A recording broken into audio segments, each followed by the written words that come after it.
bow your heads while I read a passage to you, Psalm 35. Plead my cause, O Lord, with them that strive with me. Fight against them that fight against me. Take hold of shield and buckler and stand up for my help. Draw out also the spear and stop the way against them that persecute me. Say unto my soul, I am thy salvation. Let them be confounded and put to shame that seek after my soul. Let them be turned back and brought to confusion that devise my hurt. Let them be a shaft before the wind, and let the angel of the Lord chase them. Let their way be dark and slippery, and let the angel of the Lord persecute them. For without cause have they hid for me their net in a pit, which without cause they have digged for my soul. Let destruction come upon him at unawares, and let his net that he hath hid catch himself, and to that which destruction let him fall. And my soul shall be joyful in the Lord. It shall rejoice in his salvation. Lord in heaven, thank you for giving us this opportunity to meet once again to do the business of the county. Let us exercise good judgment, and in that good judgment, fairness and equability as we vote to improve and change things in Wayne County for the better. And all these things, I pray. Amen. Amen. Let's stand for the pledge. And before we say the pledge, let's remember why we say the pledge to the flag and why we pledge to it, and for our remembrance of all of the men and women for generations and generations that has fought to defend this flag. And let's remember why we pledge allegiance to the flag. I pledge allegiance to the flag of the United States of America and to the republic for which it stands, one nation, under God, indivisible, with liberty and justice for all. Thank you, Mr. Kamari, Mr. Raycock. Has everybody had the opportunity to read the minutes? And if so, are there any corrections? Haven't heard none. Is there a motion on the floor to approve the minutes? So moved. All those in favor, please raise your right hand. Thank you. Special recognition. I think we may need to come down front. Is that right? The agenda first. I'm sorry. I'm trying to push. I'm trying to get these people back to work. Sorry about that. Adjustment of the agenda, Mr. We do have two Can't things that we will be placing under consent. One is the resolution changing to our personnel policy, and the second one is the resolution, a joint resolution with Duplin County, looking at allowing Duplin County to use our proposed EMS site or OES 911 site as a backup PSAP. So that is under consent. Okay. Are there any other changes to the agenda? No, sir. All right. To entertain a motion to accept the agenda as presented. Motion on the floor. Any discussion? All those in favor, please raise your right hand. Thank you. Now to the special recognition.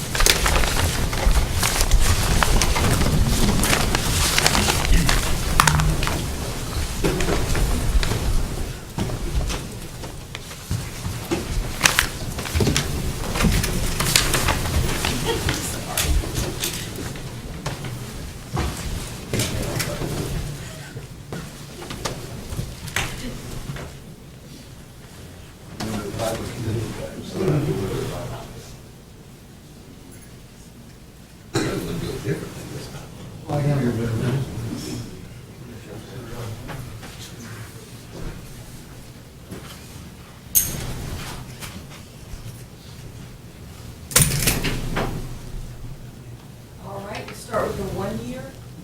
Kimberly R. Thompson, Health Department.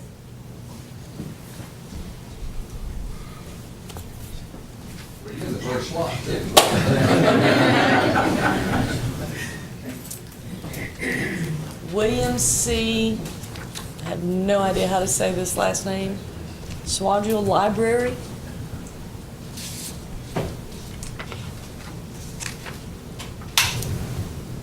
Kristen Smith with the jail.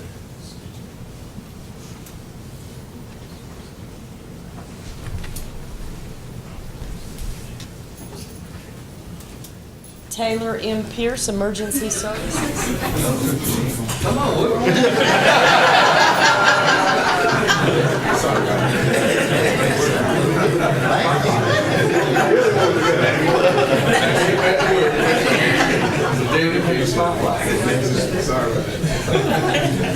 All right, Taylor M. Pierce, Emergency Services. Anita Parker, Health Administration.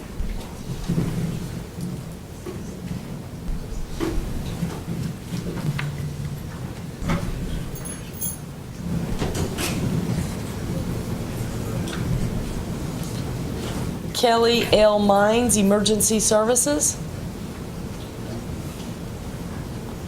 Joseph W. Lancaster, Emergency Services. Melissa L. Holland, Emergency Services. Quantara Q. Faison, Jail. Pamela L. Evans, Jail. Jennifer A. Clymer, Environmental Health.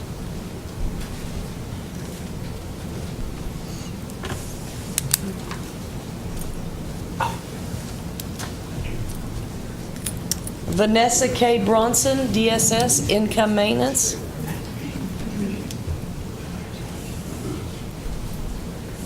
Carson L. Braswell, Emergency Medical Services. Sharita Q. Artist, DSS, Income Maintenance.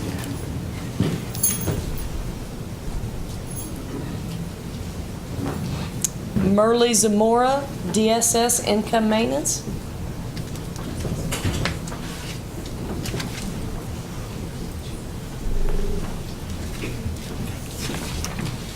Deborah K. Williams, Jail. Sharda R. Wilkes, Health, Child Health. James Wade, Maxwell Center.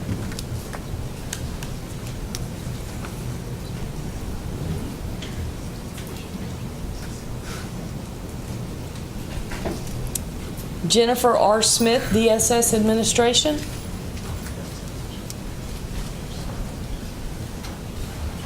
Donald R. Rue, Jail.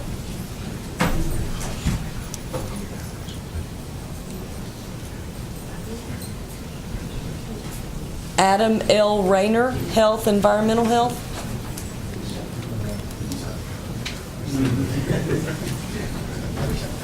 Lauren P. Morris, Health, Environmental Health.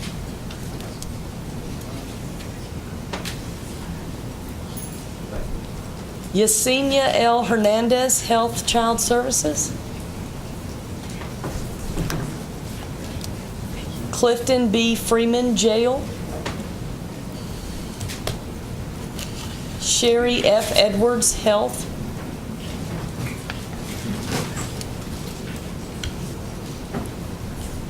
Devin W. Eakes, Sheriff.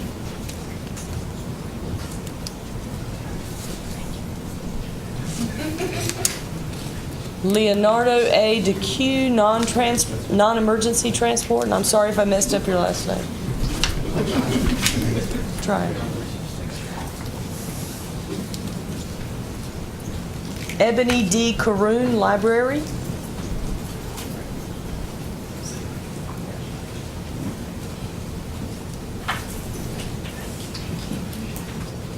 Ken, we are.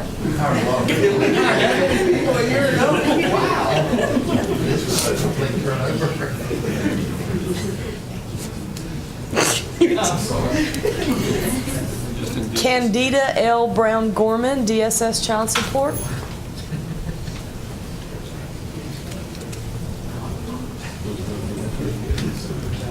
Ashley V. Barfield, WIC.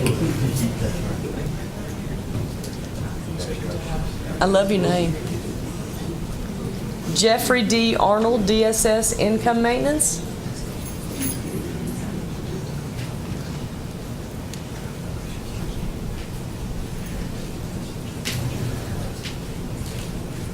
All right, 5-year. We are fully staffed now. We are.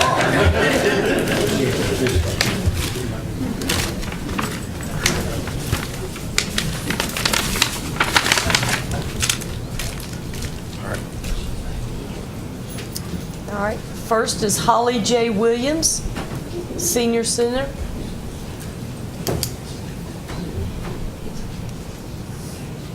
Kendall Lee, Facility Services.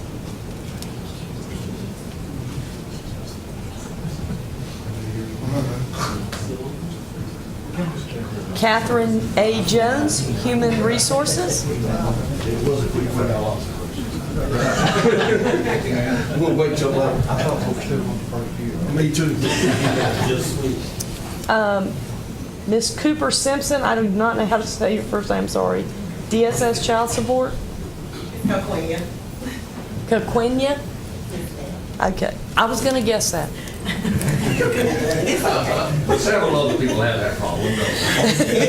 I'm just Coco. Oh, well, now, see, I could have said that. Ashley G. Archer, DSS Income Maintenance.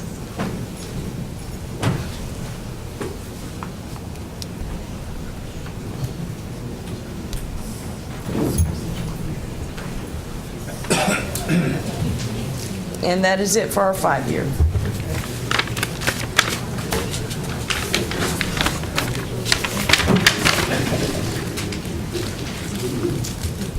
Now we move on to 10-year Kathy D. Tyner with the jail. Danny K. Tillman, Emergency Services.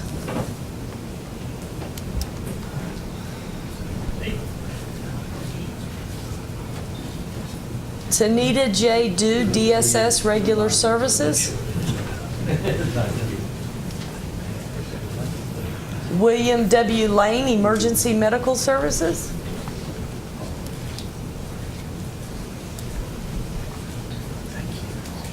And that concludes our tenure.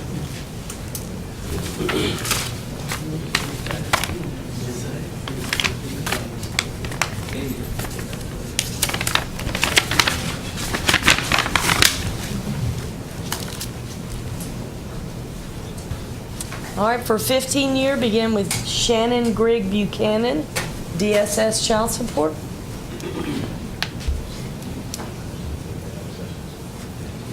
Marion Lee Walton, School Resource Officer.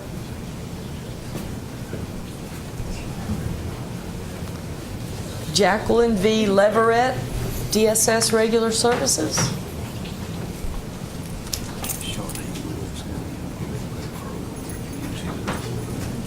Okay. I need you to grab a 1-year real quick. We have somebody that showed up a little late, but we want to recognize her. Sharda. Yeah, Sharda. Okay. Sharda R. Wilkes with Child Health.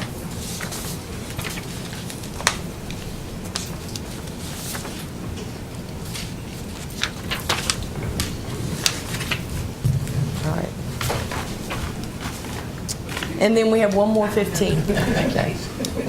Marion Faith Johnson, Emergency Medical Services.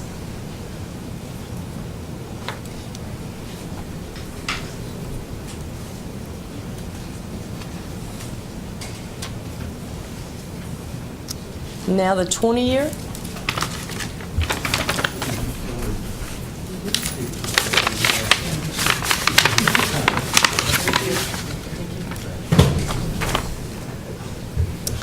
Teresa Millard Blankenship, DSS Child Support. How many years? 20.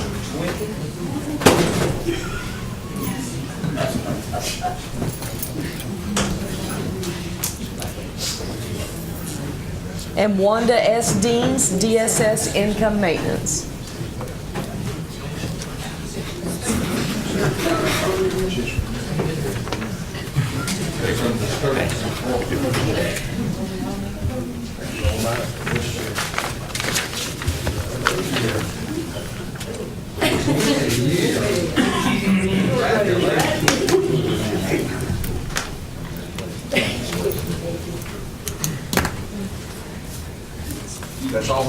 That's it.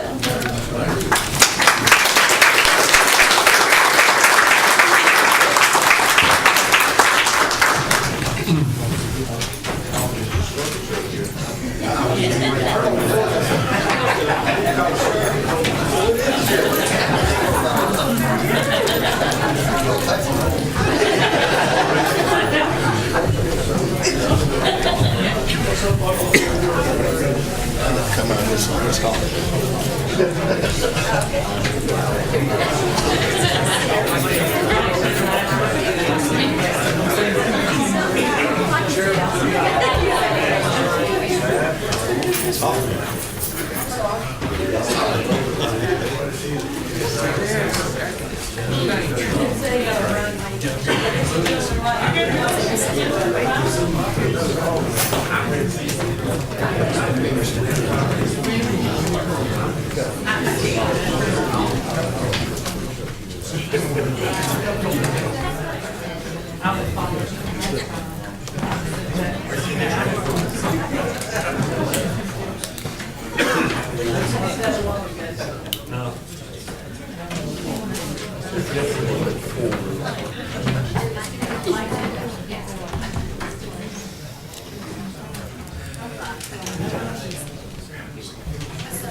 Okay.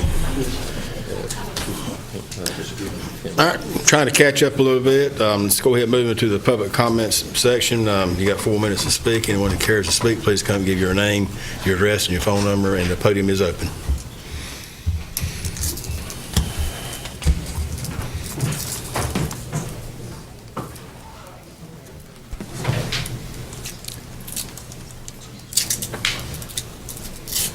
Hi, I'm Xavier Carlson. This is Michael Kinsey. We're here on behalf of the Boys and Girls Club of Wayne County, the Goldsboro unit. We've come here to say thank you for allowing us this opportunity to come out here to see what you guys do, and also to gain experience for the upcoming County Commissioner Summit that's going to be in Hickory, North Carolina. I'm pretty sure some of you know about it. I hope to see some of you guys out there actually when me and him head out there. So we'd like to thank you for the opportunity to be able to learn the experience, to come out here and just learn. Thank you. Thank you. Thank you.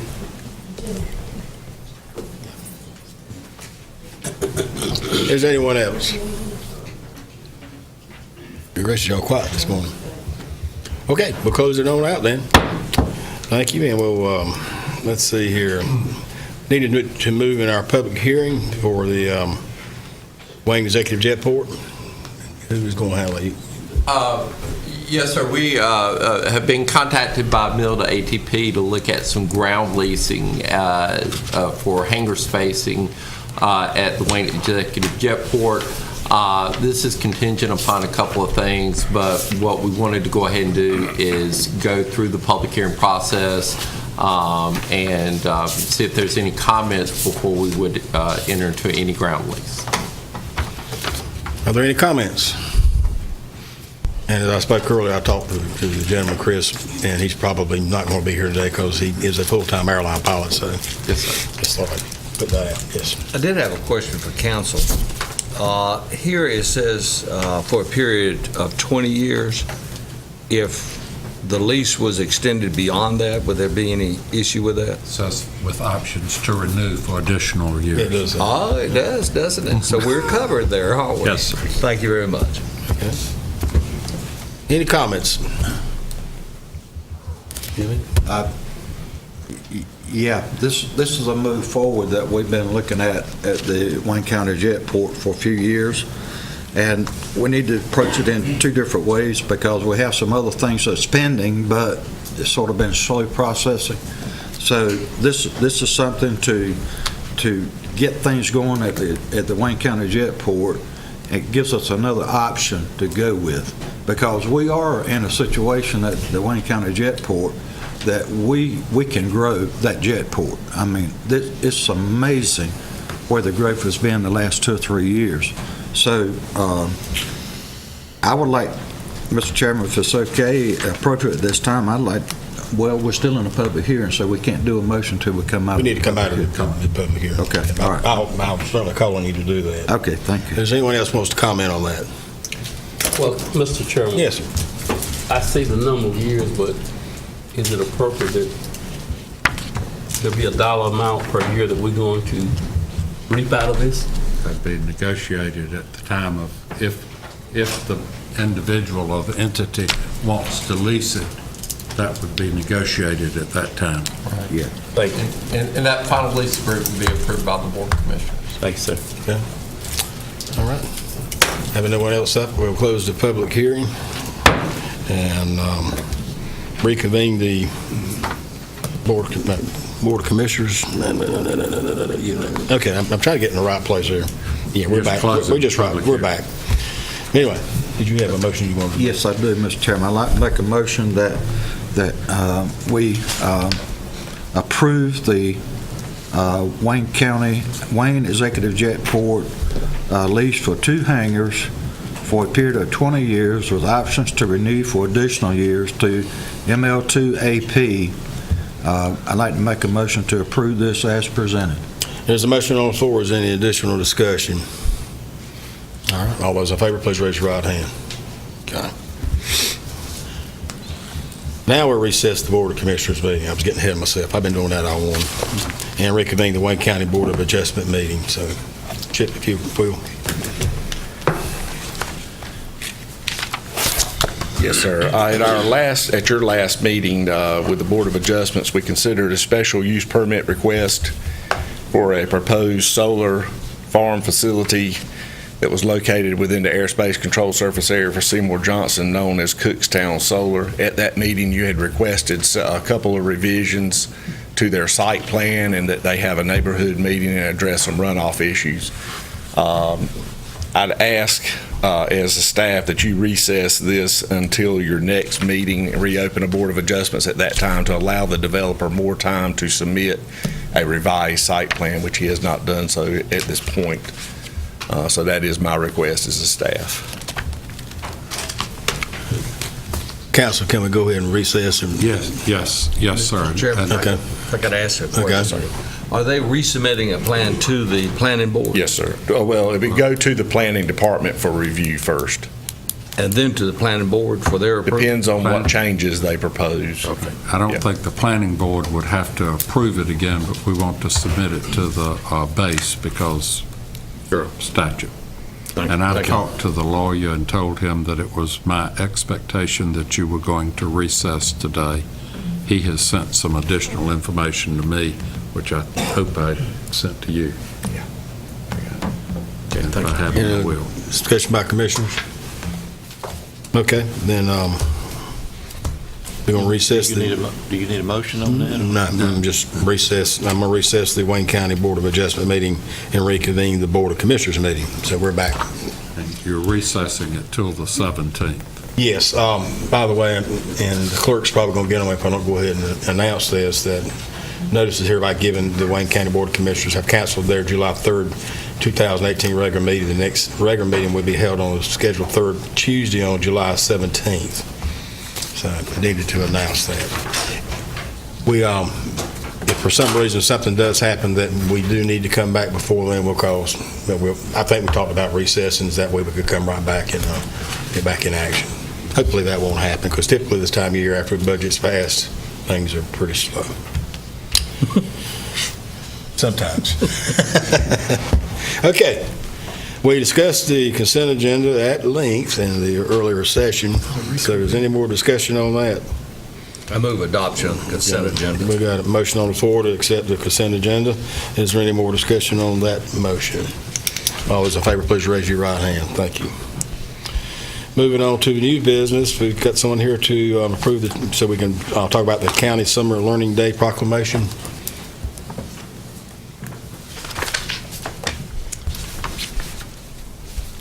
Good morning. Thank you for allowing me this opportunity to present the 2018 County Summer Learning Day proclamation. I'm Jane Gable with Reed Wayne The project manager, Reed Wayne, is a community-wide initiative to support early learning to help children reach grade level with the skills that they need to succeed. Today, I would like to thank United Way for helping me get here with this Summer Learning Proclamation, which you see before you, as well as I think we have some members from the Boys Club who is also supporting today, and the Wayne County Public Library. So I'd like to read to you this proclamation. The 2018 County Summer Learning Day Proclamation. Whereas National Summer Learning Day is a day to celebrate the importance of keeping children learning, safe and healthy all summer long, and ready to succeed in school in the year ahead. And whereas children can lose what they learn over the summer, known as the summer slide. The summer slide is phenomenal that affects children who stop reading over the summer. Most students lose 2 months of reading skills every summer, and children from low-income families typically lose another 2 or 3 months in reading. And whereas summer learning loss during elementary school accounts for 2/3 of the achievement gap in reading between children from low-income families and their peers from middle-income families by 9th grade, and whereas parents can help prevent the summer slide by encouraging their children to read, and by reading with their children over the break, helping to retain what they have already learned and preparing them for what they will learn in the next year.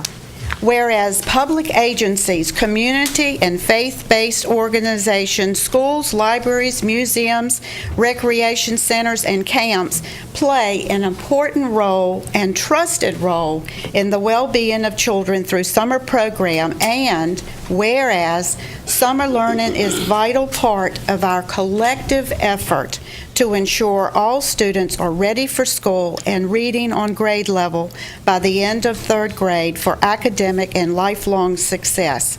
And now, therefore, be it resolved that the Wayne County Board of Commissioners does hereby claim July 12th, 2018 as Summer Learning Day in Wayne County, and encourages everyone to be a summer learning champion.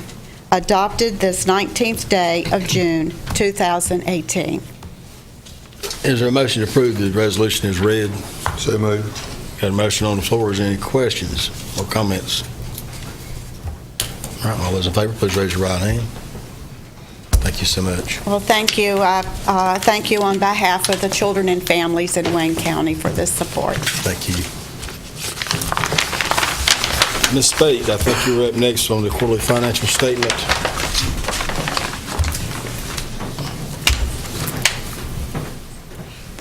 She is passing out a packet for you, and it has both the quarterly financials for the county and the tourism authority. So I'll review the counties first.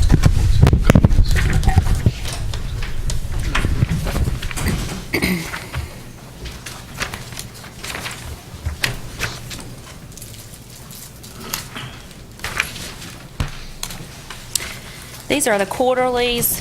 When I say quarterlies, it's actually through April.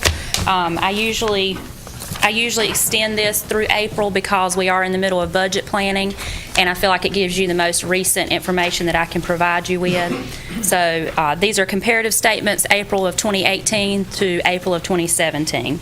And I'm going to be brief unless you have some specific questions. I think I've kind of kept you all up to date as the budget process has gone along, but if you want to go into anything in particular, I'll be happy to do that as well. So if you look at the first line on your quarterly statement, you will see the change in cash from April of 17 to April of 18, and that is quite significant. However, that is because at this time last year, we had not received our limited obligation bond proceeds. We had not issued those. That did not take place until June of last year. So that's the most that's the largest reason for our increase in cash. And then if you move down a little bit further, you've got revenues over expenditures. We are pretty well in line with April of last year. We are a little less. It's just timing of revenues and expenditures at this point. It's not a significant difference.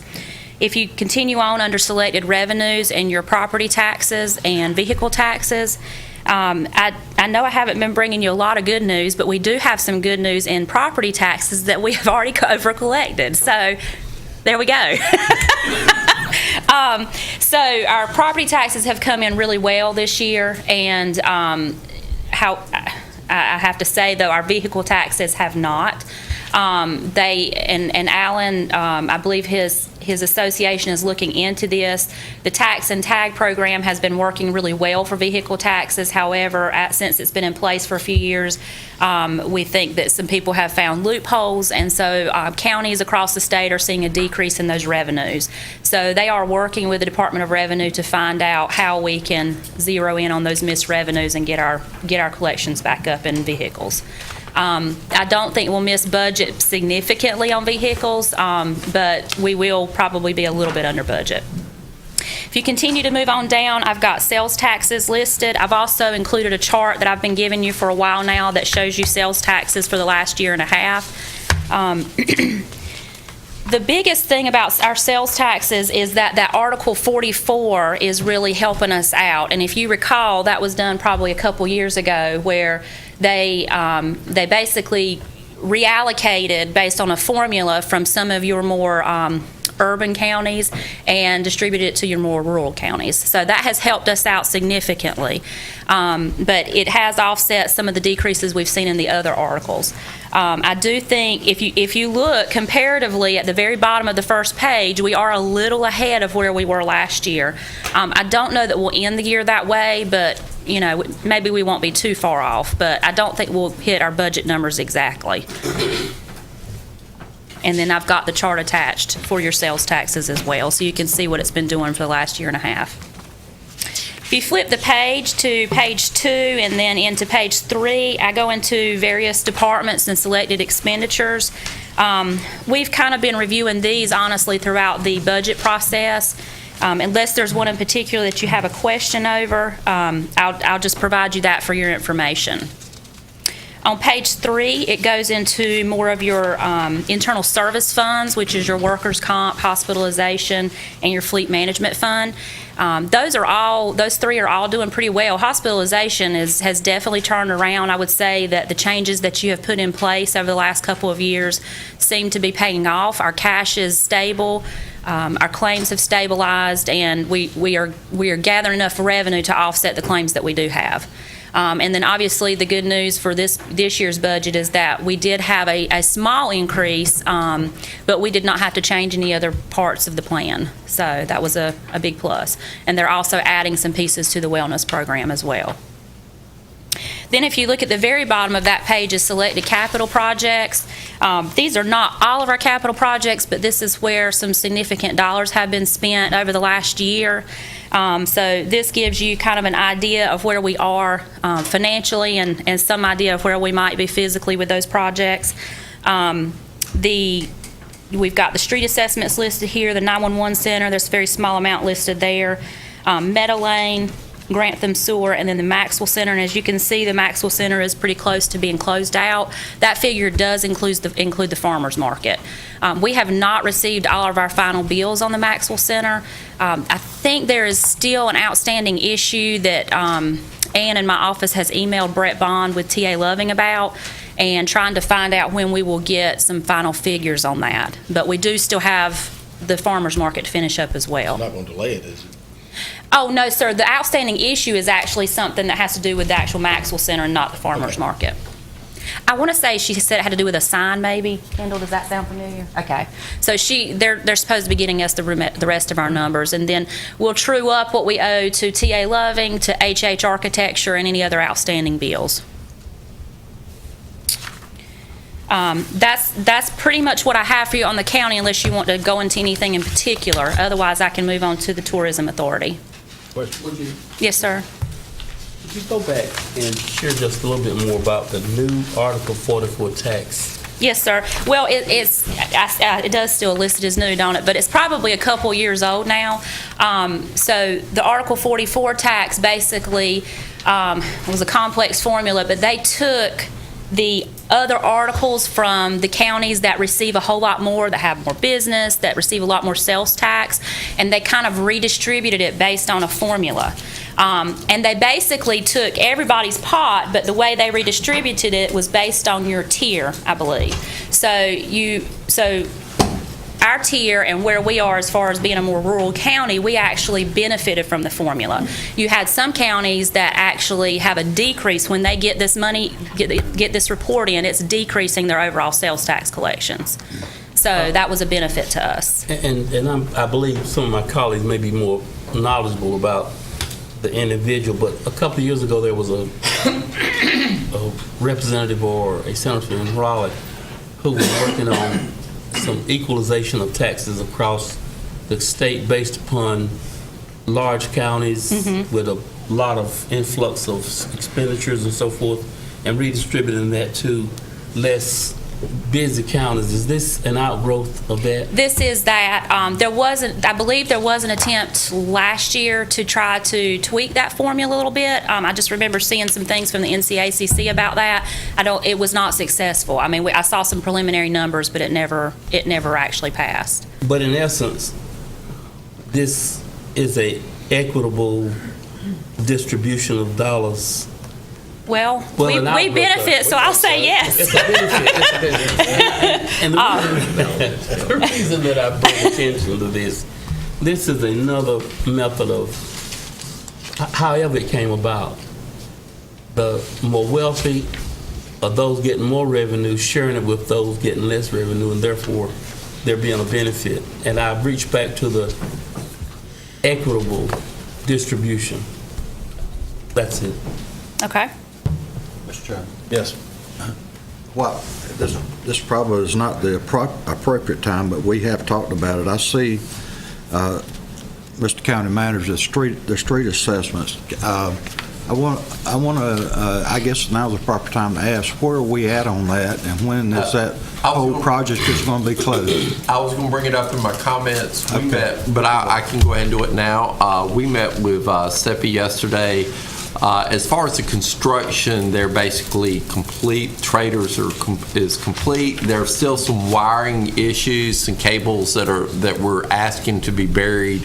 We're trying to make sure that we get full release. For our understanding, the district engineer has approved the acceptance of those streets into the state system.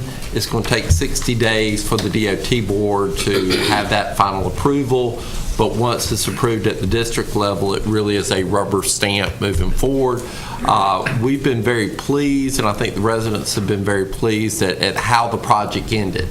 It is one of those projects, so it shouldn't have taken as long as it did. We shouldn't have had as many issues as we've had. We let the engineers know that very explicitly yesterday. It's still going to come in under the original bid, and we're getting our original budget, not the bid, the original budget, but very close to, the change orders were not as great as we thought they were. So we're going to bring back a final report to this board with a closeout and then actual assessment dollars at our July meeting. Mr. Chairman. Yes. So I want to make sure that I'm sure you are looking at these project changes for justification. Is that right? We have, and I think the biggest thing, we didn't have the communication with the engineers or the contractors like we should have with this project. So we've kind of would do some things a little different. But I think where we're at right now, they're making sure we're going back and justify, so when we present the final report, you'll have those justifications. When do you expect that final report? Do you have an idea? July, since we're not doing our July 3rd meeting, it will be the July 17th. Okay. Thank you. Mr. Manager. Yes, sir. So as not to get lost in the deeper conversation, this is about the neighborhoods getting the streets. Yes, sir. And I know that you may not have been under your watch a little bit before. Different communities submitted plans for street improvements and so forth and so on. And I would just ask this office to look back at the original documents as how those communities were lined up. because there was some first, second, and thirds in there. Right. Well, and at this point, we do not have anything scheduled past the Canterbury street assessments moving forward in next year's budget. And I understand that you don't have it budgeted, but there was some 1, 2, and 3s. Right. This documented someplace, and I would not want us to vary from that. Well, and I think that's probably a part of a bigger discussion that the board's going to have about what do you do when you move forward, or if you move forward, or at what speed. So it is part of a bigger discussion we really do need to have. Yep. Mr. Chair. Yes, sir. Let's talk sales tax. If I'm looking at this correct, we're not going to meet budget in regards to sales tax. I don't believe so. We have not received one yet. Question. That means that all of a sudden, we're in a situation of recognizing that prior to this conversation, it appeared as if we were exceeding budget on sales tax. But this is basically telling us that maybe there is an effect in regards to the bypass. There's something that's happened where we're not having growth in sales tax. Would you agree with that statement? I agree with that. And also, if you see what we budgeted for this year, it was flat. Well, Where and the I've state of argued North about Carolina that. is looking at a 6%. I think there was it 6%, 5 to 6% across the state. What they have recommended as far as your budget, but we did not feel that that was prudent for us to do, so we budgeted flat. Well, and that's quite concerning because sales tax always relieves the pressure on property tax. And as such, if we are flat or below what we had anticipated, this coming budget, we're at flat. That's of great concern. So I would ask that we definitely check with the Department of Revenue and making sure we're getting the sales taxes that we're supposed to. I will do that. We've the reports that we receive are not very helpful in pulling that apart. So I will definitely get in touch with somebody at the Department of Revenue and see if I can get somebody to give me some of those underlying factors that they may see on their side that can be contributing to that. But because the numbers are glowing at the state level. Well, one of the things I found in some of those seminars that I've been attending, and that is that the Revenue Department is using zip codes to determine where the point of purchase is. And if the zip code, as an example, is LaGrange, which a lot of LaGrange postal zip code is actually in Wayne, it may actually be going to Lenoir County. So we're going to have to fine-tune that to make sure we're getting every dollar we can that we're due. The other question I have is on the street assessments. Is it my understanding that at this point we have paid out, let me find it here, $1.3 million Yes, sir. that we paid out? Yes, sir. Is it also my understanding that once we complete this project and get the final figure, we would actually be going and borrowing those funds? Already borrowed. Already borrowed. That was part of the bond. Already borrowed. Yes, sir. Okay. We're just not ready to collect. We're now. That's where Where you basically start the process of making an assessment. Yes, sir. Okay. Yes, I'm looking for money. Okay, thank you. Thank you, Mr. Chairman. Any other questions before I move on to tourism? Okay.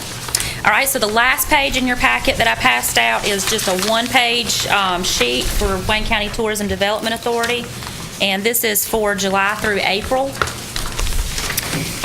This represents for tourism. As you recall, they are a month behind when they collect, so this is 75% of the year for them.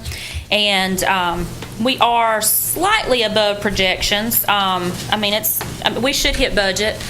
We are budgeting for 18-19. I presented the proposed budget to the board in May, and we're projecting a 3% increase in occupancy taxes. And basically, I get with the City of Goldsboro Finance Director, and we kind of get together, and she's got more historical information than I do because she's been collecting occupancy taxes longer. But anyway, this is sort of the percentage of growth that she's anticipating to receive, and we kind of agreed with that number. So we're going to base our next year's budget on a 3% expected growth in occupancy.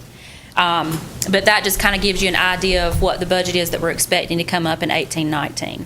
This is through April, and so as you can see, like I said, we are a little bit above budget. The expenditures mostly are paid out.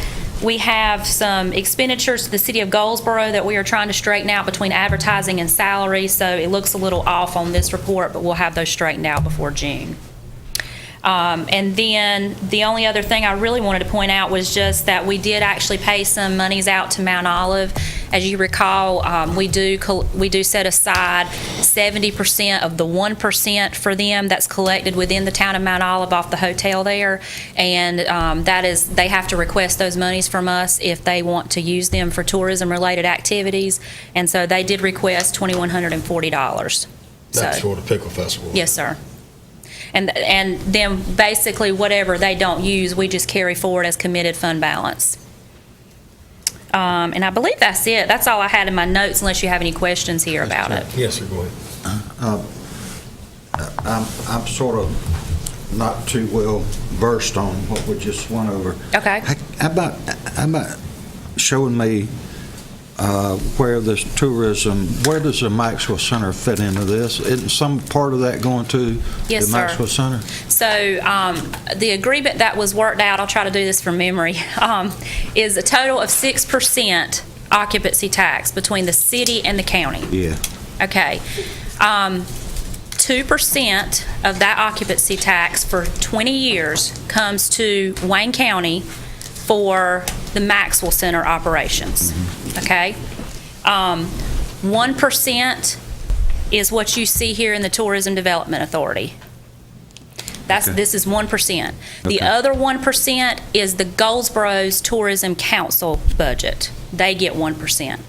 The remaining 2% is for the City of Goldsboro to, I think, promote their tourism-related buildings like the Event Center and things like that. Okay. Is that figure that's for the Maxwell Center on this sheet? No, sir. That is actually kept in the Maxwell Center fund on the county's books. So the City of Goldsboro writes us a check every quarter for the 2% portion that they've collected on our behalf and sends it to us. Is that figure an expected figure that we had estimated? Yes, sir, and actually it's above budget. I cannot remember what it is right at this moment, but it's actually exceeded our budgeted numbers. Okay. Yes, sir. Thank you. I did want to make one comment, talking about sales taxes and this tax going up. It seems like they would be hand in hand, or maybe they're apples and oranges, but. They have, I will say this, they have, the occupancy taxes have slowed down. So last year at this time when I came to you, our occupancy taxes were like really doing well. I mean, we had really collected a lot more than what we had anticipated.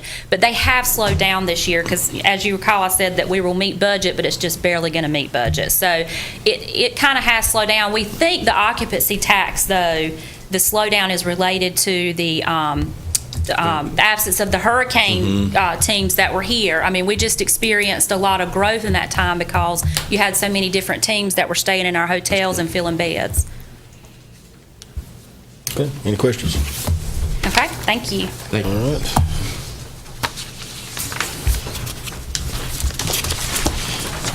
I was going to ask the commissioners if we wanted to suspend our comments till later and go ahead and go into the budget stuff. I mean, it's up to you. I'm good with that. I mean, we got the folks who are already here, and I'm good with it. let's do that. So, let's move right on to that. So I'll put you on the phone. I just had a couple things. One was to discuss the street assessments and where we were at on that, and again, we'll bring you the final report with the final number on that, and we feel much better about where we're at now after having that frank discussion with them. So we feel good moving forward that it'll close out, and I think we'll be happy with the numbers that we finally end up with. The other thing I did want to mention is to remind everybody is the opening of our farmers market, which will be on June 26th at 11:30, or is it 12? 12, at 12 noon on the 26th. And I do want to give a special shout out. If you have seen the logo for our farmers market, Bria McCoy and Joel Gilley with our public affairs department really did that in-house and did an absolute fabulous job. So I did want to give public affairs a good shout out as well for that. So, but that's all I have until we get in the budget. All right, so we're ready to move into the budget. That's what I was trying to do. You're up for that. We're ready. Yeah.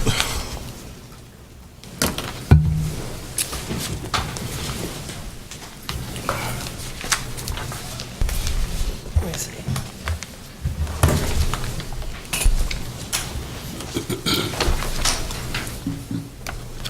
Okay. As the board's aware, we had our public hearing on the budget 2 weeks ago, and during that time, I've heard individually from a lot of the board members about concerns that you had with the proposed budget, and especially with the proposed tax increase, and there was a concern that maybe this was not the right time to be looking at a tax increase. And so in working with staff, we went back and kind of looked at some things, but we also looked at our fund balance, and we wanted to make sure we were not overusing our fund balances. As you can see from the budget amendment we just did for DSS, and we did not want to overuse our fund balance. So we had a lot of concern with that. So we would like to make a recommendation to you of where we think we're at, and I think we do have a copy of a proposed budget ordinance as well that we'll pass out to you also. But to begin with, in the discussions that I've heard is why, the increase of taxes, especially when we had the low wealth formula that was taken care of by our General Assembly, and we appreciate the work that they did on that. But really, again, was it the right time? So we went back and looked at it, and in the recommended budget that you have now, we're looking at a recommended budget of 66 3/5 pennies, which is the same tax rate that we have this year. One of the concerns, again, that the board has had is the use of general fund and use of our fund balance, our general fund balance. We're recommending that we use approximately $4 million this year. Last year we used $5.1 million to balance the budget. So we felt like we could still maintain a tax rate, but also not hit fund balance as hard as we have had in the past. So if you have any questions, stop me at any time. Here, still for the public schools, and that's always a big part of what we do. We put $154,000 in, and that's part of the operating formula that the prior county manager and the superintendent worked up with respect to growth and how we would fund growth. But when we calculate that formula, there's a $154,000 increase to the general operating for Wayne County Public Schools. As we have talked about, SROs are very important to this board. They're very important to the school system. We do have $350,000 additional for personnel and capital to fund 4 new SRO positions. But again, if we cut the taxes, we had to make some adjustments. And one of the things I really do appreciate about the board, and we had 3 very good workshops. We had one with our CIP, and we had 2 with our departments, really 2 full-day discussions. So we kind of scrubbed a lot of the smaller things out. So we were kind of left with some of the bigger issues that we had that we were funding in our budget. So to keep our tax rate, $1 million, and that was $2.1 million of revenue we had to cut. So here's what we looked at proposed cutting.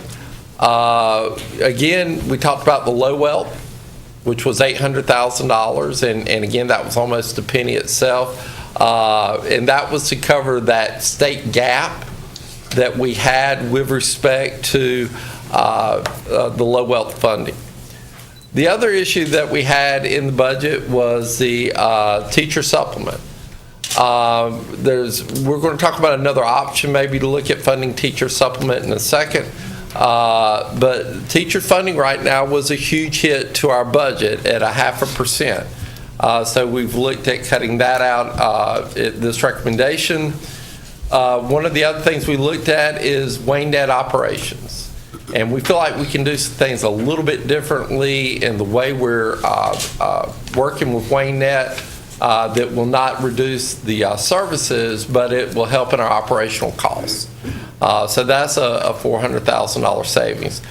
We've also done the same thing with VMS, looking at how we schedule. So we feel like that there's some savings of up to $200,000 on that.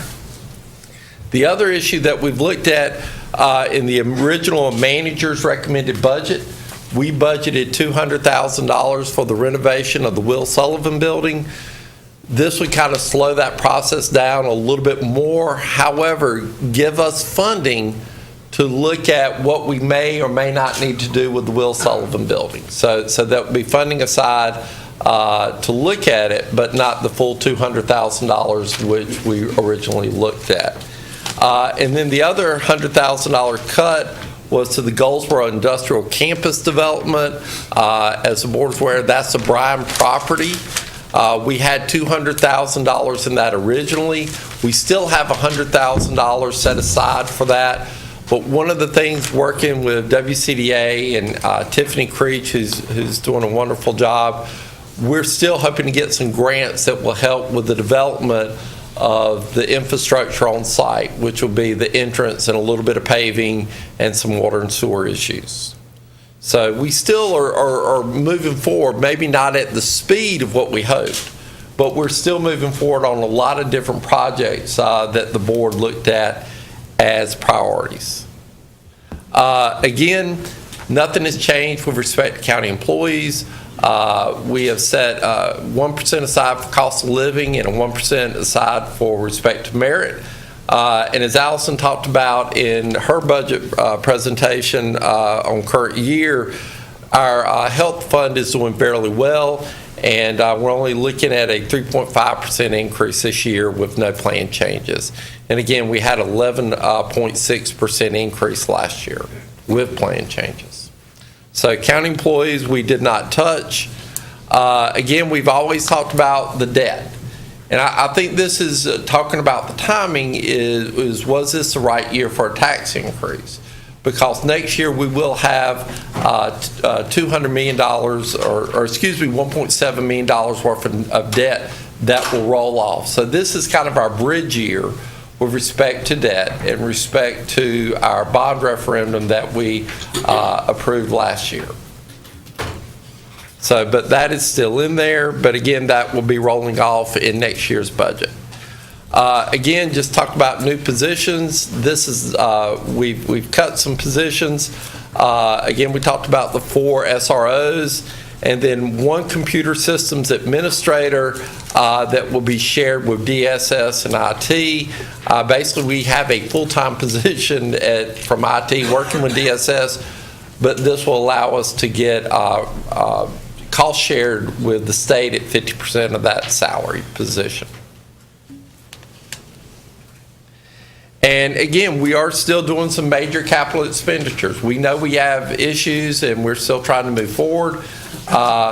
We put money aside for our sewer evaluation. You know, as the board's aware, we have issues with our sewer system, and we really need to understand what they are so that we can fix it and really at least make that system break even. So we have, it's not the full cost of what it should be, but again, it's a start as we move forward. Again, we talked about the $100,000 for Will Sullivan. this as part of our capital expenditure. One of the things we're looking at also this year, originally in the CIP, we looked at 2 full ambulances. Now we're looking at just the remounts. So the 2 full ambulances, brand new ambulances, were about $160,000 or $180 apiece. The remounts are $75,000. So we're doing 2 remounts this year. Again, we're still trying to keep up with our vehicle replacement program and working with the Sheriff's Department. So we still have $400,000 set aside for that. And again, as I mentioned earlier, we have $100,000 set aside for economic development in our Goldsboro Industrial Campus development. So again, even though we've cut back some things, we are still got money aside to do some of the major things and try to meet the goals and objectives that the board has approved. Again, with respect to volunteer fire departments, all the volunteer fire departments are remaining the same, except for Wayland and Salston. Wayland has asked for a 2.5 cent increase, and Salston has asked for a 1.5 penny increase. But also remember, there is no Antioch Fire Department this year, no fire district, due to the merger with Paytown.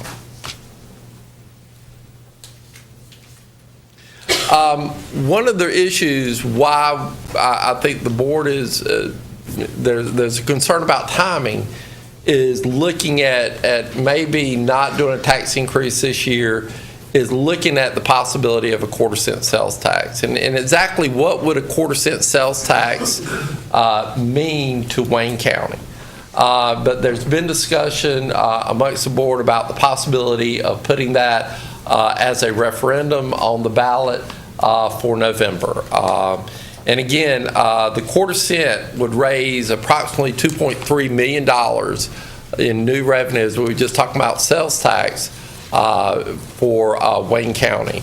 For example, you know, how much would a 1/4 cent really mean to people buying consumer taxable goods? For each $100 of taxable goods that you are purchased, it would mean an increase of 1/4 to your sales tax bill. So if you bought $1,000 worth of taxable goods, that's a $2.50 increase to your taxes. So that's if you buy it or don't. But again, it would go from 6.75% to 7% for the 1/4 cent. But if we do decide to do this, the time frame is getting short. In talking with Dane Beavers with the Board of Elections, we would need to let him know by August 3rd to get on the ballot. And that would be for November 6th for our general election. Again, it's a quick and dirty overview. One of the things you have in front of you, we have made a lot of changes. You've seen we've made some changes to our fee schedule that the board talked about during our workshops. We've made cuts. We've made some additions. I think that is in option 4. Janice, is that right? Is it option 4, the sheet that we have? Oh, yes, version 4. Version 4. So version 4 is the latest options that we have that we've heard from the board from the workshops. But again, we can approve the budget anytime between now and June 30th, since we have already had our public hearing on June 5th. Again, I want to thank our department heads who, most of them should be here. I want to thank Janice and I want to thank Allison for all their hard work. I want to thank this board. We put a lot of time and effort in 3 full days in trying to whittle this down, you know, not only look at our wants, but also the needs that we have to operate to move forward. So if there's any questions. Mr. Bell, I think you had a question a while ago. So yes, I want to go back to the letters that I passed out to each of you this morning. The reason I did that because if we doesn't provide suitable space, and we've been out of compliance with probation and parole for a long time, Back in 2009, according to General Statute 209, we are out of compliance with the probation office space, especially over in the Will Sullivan building. Now, we are leasing space over at Spruce Street at the tune of about $40,000 per year. We can move probation over to where the soil and water conservation used to be, use that same $40,000 to sort of revamp it. Because if we don't, they're going to lease space for us. The state can do that, according to this letter that I passed out to you all this morning, and then make us reimburse them. So we can do a better job at providing space than what we would probably get relying on the state to go ahead and lease space for probation and parole to be utilized. So I want the commissioner to take a good look at this, and let's don't turn our probation shop over to the state of North Carolina and depending on them to go out and find suitable space for us to provide. Probation and parole does a wonderful job for the county, believe me or not. They're working at a tune of about $20,000 people a year, keeping them out of trouble as much as possible, having to go out and work with law enforcement on certain issues. And and I've been working with the state for a long time, trying to get them not to go out and leave space for us. And I talked to the people in the state yesterday, and they're right on the verge of doing that, because you got probation and parole, adult probation and parole, and juvenile using the same entry over there, which is illegal. You got juvenile people having to come through the probation office to go upstairs because the elevator over there has been out for about 3 or 4 years. So I want y'all to take a good look at that before we pass this budget and get probation and parole into the proper office space. Thank you. This may be for county manager or Mr. Parker. On the quarter-cent sales tax, let me ask, maybe the easiest question is what commodities does that not cover? In other words, does it cover everything you buy, or is there things that it doesn't cover when you get to pay a quarter-cent? It's everything that you currently pay sales tax on now. So really goods and they did also change it to some services as well. But if you pay a sales tax now, is 6 3/4 cents. So the change will make it to 7 cents. But food is excluded. Food is excluded. Food is excluded. Food is excluded. That's right. That's not part of the current sales tax list. Okay, but it would apply to like purchase of new vehicles and things like that? Well, no. Yeah, there is a limit. Well, There's a limit. there's a limit. There's a limit. There's a limit. So there, in other words, it's capped. All vehicles are capped at a certain amount. So it's not going to affect vehicle purchases. Okay. Because you're already at the cap. So you can't add additional to that. Okay. Okay. The next question is that people that's on public assistance, are they included in the sales tax? Yes, sir. If you pay it now, it's just in addition. Yes, sir. Okay, so public assistance money is taxable when you go purchase something? Yes, sir. Is that right? Okay. I thought that was the case. Okay, I got it. Thank you.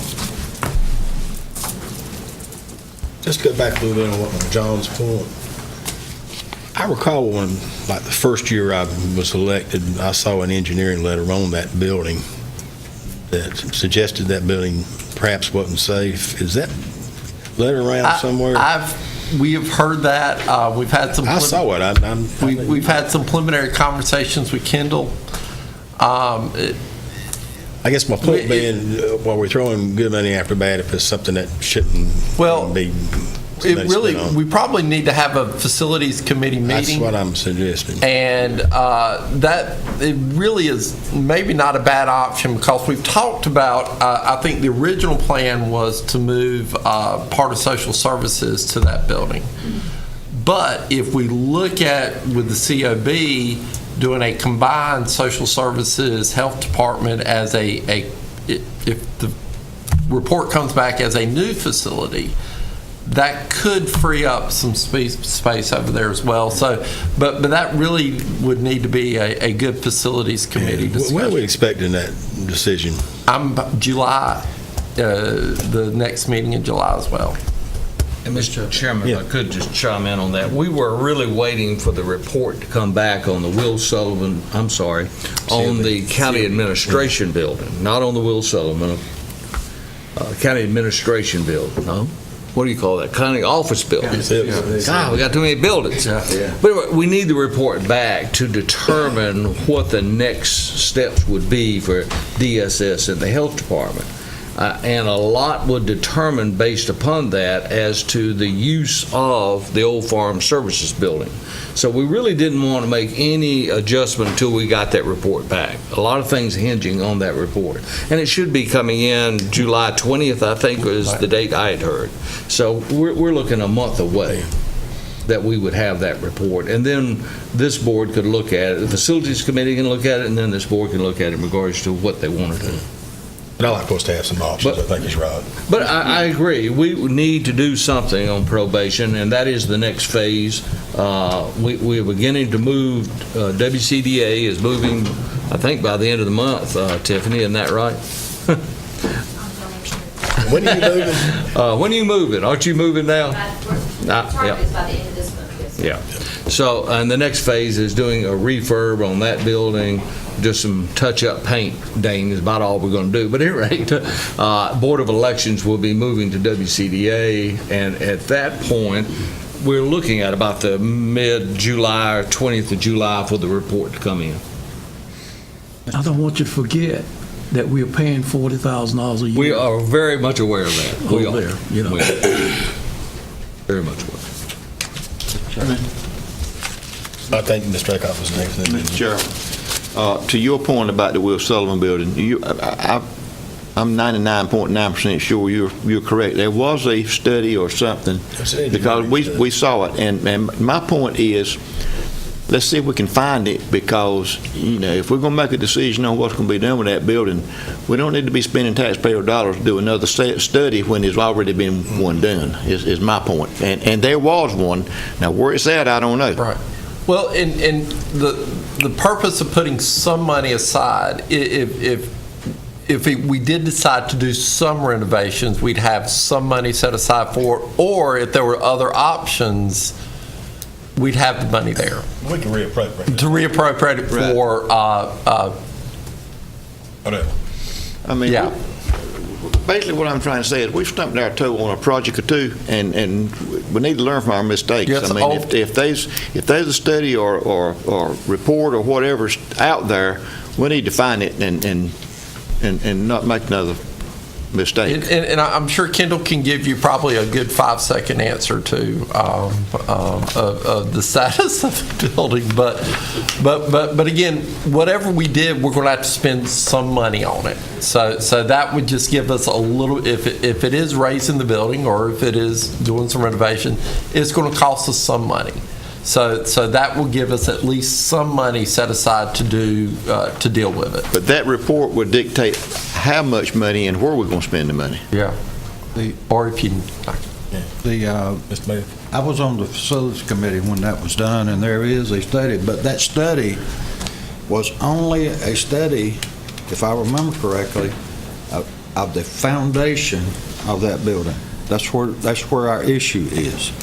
And if I remember correctly, it wasn't that the building was not repairable. I don't think we ever came up with a figure or made a determination that the damage that's in the foundation of that building, would it be feasible to repair the foundation in order for us to do renovations? That's what that study was about. I don't think we ever, Wayne, do you remember, any of y'all remember? I don't think we ever made a determination of whether we could redo the foundation that's there or not. No. Well, probably very expensive. Well, I don't think that was ever determined, though. If we do a tear down or whatever we do, what would be the comparison, Well, that's what we got to look into. Mr. Booth? I don't think you want to do anything to the Will Sullivan building when you think about the fact that we've got charged by OSHA for having those bats running around in there at the tune of about, how much was that, Mr. Parker? Cost us about $800 to get rid of them, and we're arguing with the state as to how much we're going to have to pay in a fine. And about 5 people have developed cancer working in that same building over there. So it's a health hazard.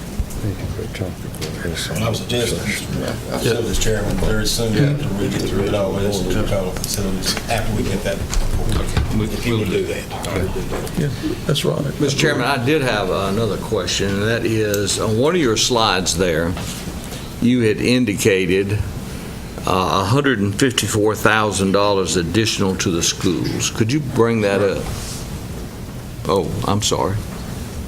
But anyway, there was 150, there we go. I think it was the second slide.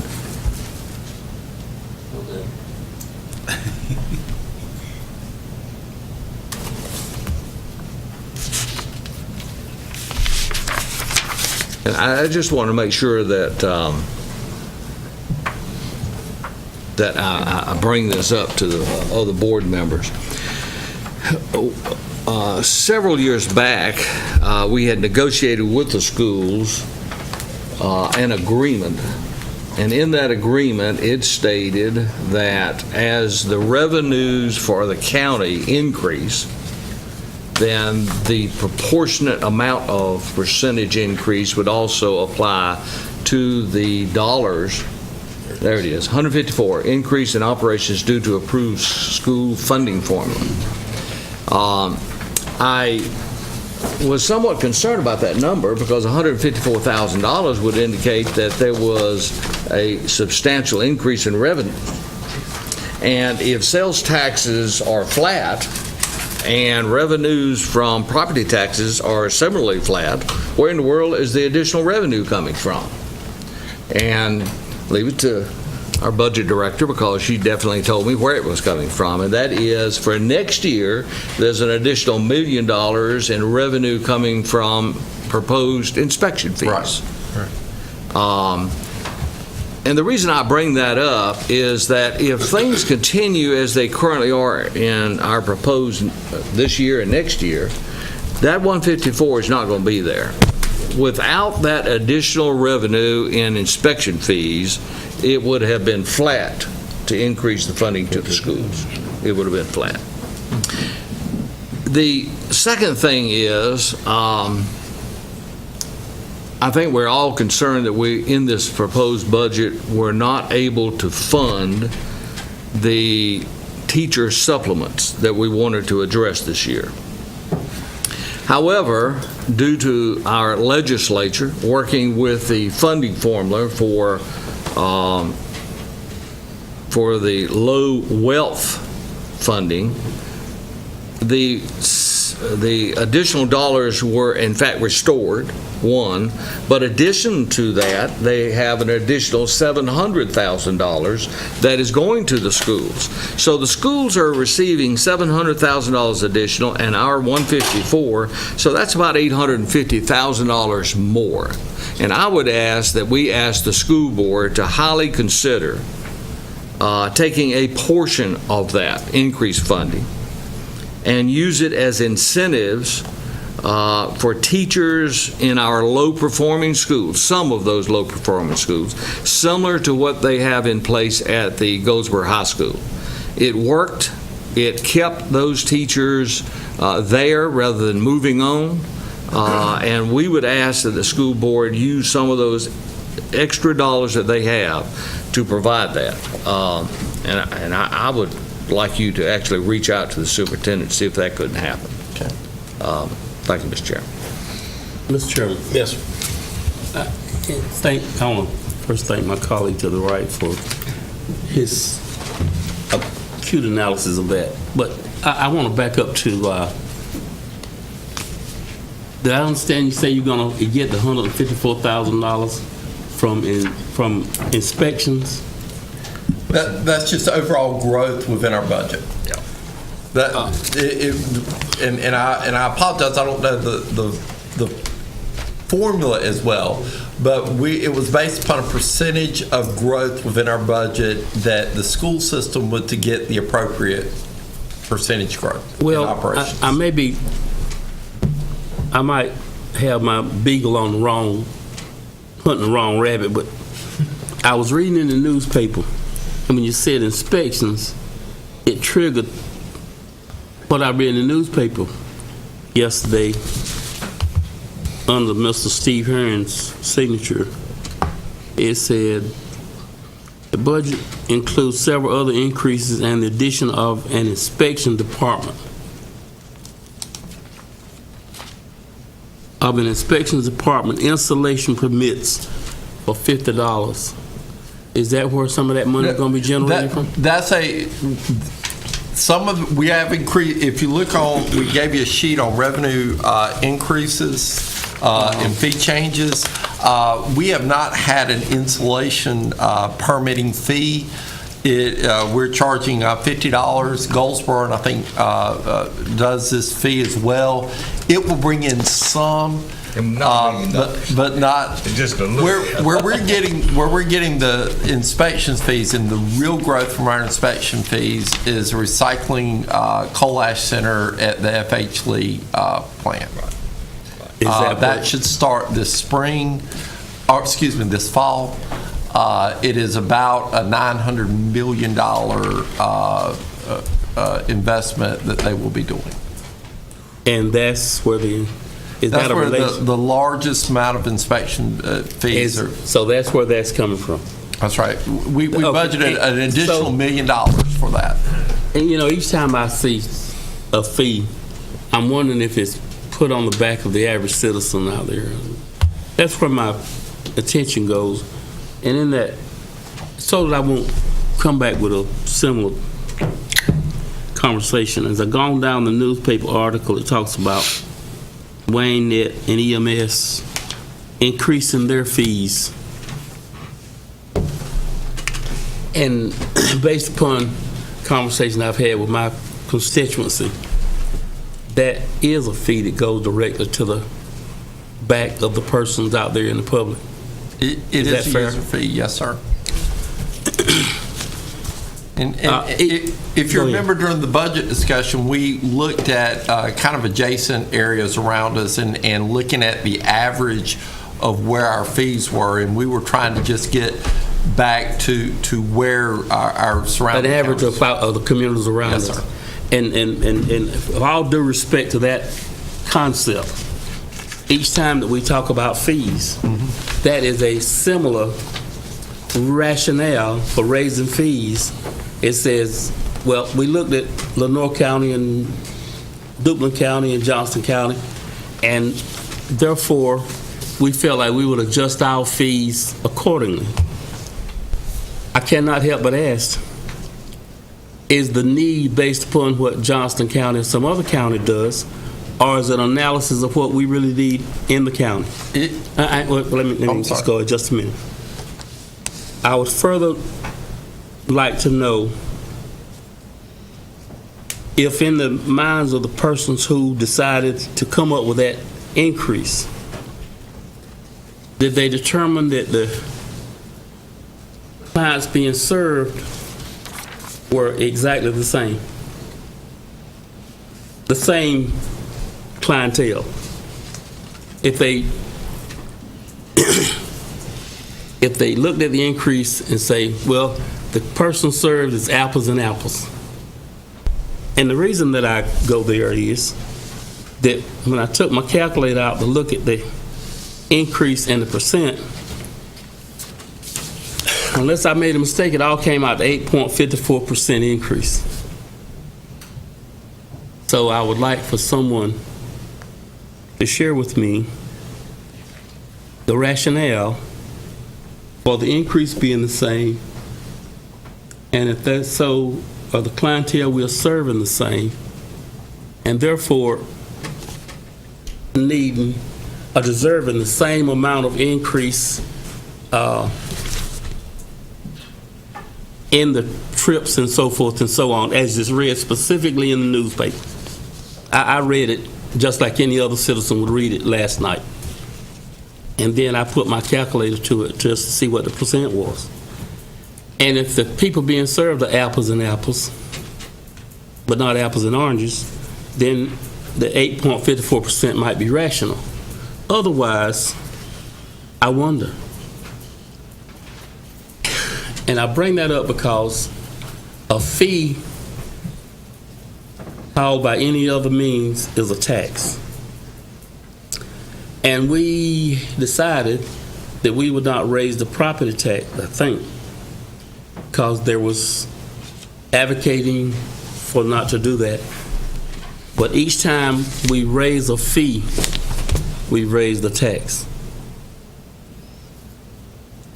And I think part of the reason when we were, if you remember, going through the budget process, we were asked to look at our fees. I can't remember, Mel, can you remember how many years it's been since we've raised EMS or WayNet fees? It has been quite a few years, and we don't just look at the surrounding counties. We actually, Medicare gives us a recommended rate on what they're seeing and what the trends are. So we take that rate from Medicare, and we also look at the surrounding counties, their call volumes versus our call volumes, our cost to do business versus their cost to do business, and that's when we come up with an adjusted rate. And that's what we did this time. Yeah. And also the cost of the service has increased. You know, we're looking at putting on, you know, additional substations, and it is the cost of providing the service. And since we have not adjusted that fee in many, many years, we felt that it was, you know, for the level of service that we were providing, that it was an adequate rate to charge for that service. I would further like to ask this closing. For the average transporting of someone in EMS, I'll just pick that since that is emergency. What percent does the insurance company pay, and what percent does the public have to pay? Thank God I haven't had to use them myself in a long time, but I might have to do tomorrow. I'm just curious. I don't want to just pull the numbers out there. I can get you that information and get it back to you. I'd be pulling something out there if I just gave you something right now. I appreciate that. I would not want you to speculate, but it's those concerns I have is just how we arrive at what we do, and I'll close it today. Mr. Aycock. When we're talking fees, we got to remember fees for different departments are not apples to apples and apples to oranges or whatever, but the fees for different departments, and y'all correct me if I'm wrong, like inspections. If there's a fee that inspections charges, they got a pretty good chance of collecting that fee. I mean, I would think that, you know, before they're going to issue a permit, they're going to get their fees. EMS is a whole different story. You can set a fee, you can charge a fee, but collecting that fee is a different story. I mean, every department that's charging fees are not the same. I mean, it's almost like two different businesses. I mean, some you can collect and some you can't. No disrespect to the ones that can and can't pay in EMS, because if the call comes out, they're going to be taken care of. But collecting some of the EMS fees, that's a whole different story. Well, and you're exactly right, and Medicaid will cap it anyway. So even though you may have a fee of $500, I'm just throwing out a number for, you know, EMS, if Medicaid says that the fee is $400, and the fee, that's what we get. Yeah. And just 1 second though, but based upon that answer, which sounds like a good one, I mean, I respect that answer, it further raises the question, why was the percent of increase the same across from WayNet to EMS if you just said that each department is different and folk who use them are different and may react differently with pay? I also remain curious as to how it became, unless my calculator and the way I do it is a mistake, the same percent. Well, am I not correct? You know, EMS and WayNet, that's two different agencies. I mean, WayNet, that's scheduled transportation, And normally insurance or Medicare or Medicaid or something is normally going to pay Dwayne Net. They may not collect it all, but the one that I'm more concerned about is EMS. I mean, you can set any kind of rate you want, but when it comes to collecting it, that's a different story. Yeah. See, like every year, EMS and Wayne Net's targeted, and they're both enterprise funds, much like solid waste and Jetport. Fortunately for solid waste, it's profitable, and that's to be commended. You know, Wayne County EMS will never be profitable. I mean, it's just the nature of the beast. And it's trying to relate the charging and the price on clientele is irrelevant here. Because, you know, you got the same scenario with the sheriff's department or DSS or public health or whatever.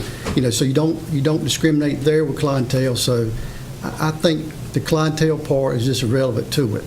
And the sooner we can realize the fact that EMS is not going to be profitable, the better off we're going to be and move forward. And I was just going to comment, I think I know your point about the paramedics.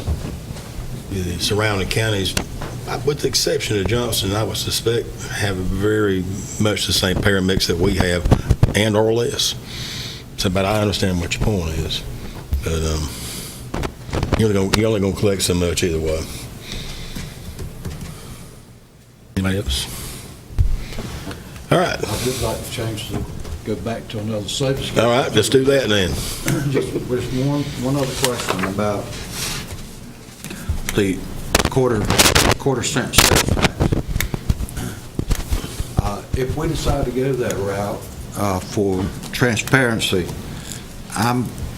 we need to specifically earmark this 1/4 cent sales tax for something like, or we're going to use it for education, or we're going to use it part education and part for something else. I think in order for this thing to pass, if the board decides to go that route, it's how this 1/4 cent sales tax is going to be marketed, and we actually need to put it in writing as to what this money is going to be used for.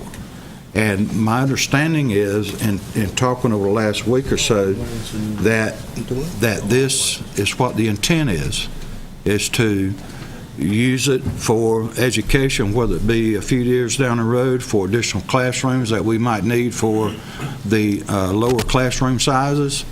But I feel like if the citizens of Wayne County, if we really want this to pass, we need to be specific. Council, can we designate like that? You can say what your intention is. But Just as But I don't think we can put it on the ballot. No, it won't be on the ballot. The statute says the exact language that has to be on the ballot, so you cannot add to it. Right. But you can certainly say what your intention Well, that's what I'm asking. Yeah, you can say I think we need to be transparent. But it won't be on the ballot. Right. But we need to be transparent to the public of Wayne County what our intentions are. Well, maybe a suggestion is, before we've got till August 3rd to do this, is that the board meet and we look at a resolution of how you would like to present it to the public. You know, and again, it's a non-binding resolution. But as Borden says, the only thing that's on the ballot, are you for or against a 1/4 cent sales tax for Wayne County? And I think that's basically the wording that's on the ballot. There's no for or against for education, for or against for a general fund.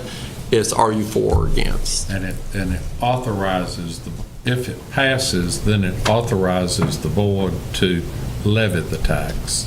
You don't have to levy the tax even if it passes. Mr. Chairman. Yes. Since we're on 1/4 cent sales tax, it seems like I've spent a lot of time over the last few days in discussions and examination of the 1/4 cent sales tax. I was leaning toward a property tax increase of 1.5% to 1 3/4%. In that, we can see we're really in a crunch. And I'm proud of the accomplishments of this board over the last 5 years of moving our county forward. with new schools and just a number of things we've done in our county. And we've done all of that without raising property taxes. Moving forward, we have used very creative financing in order to do that.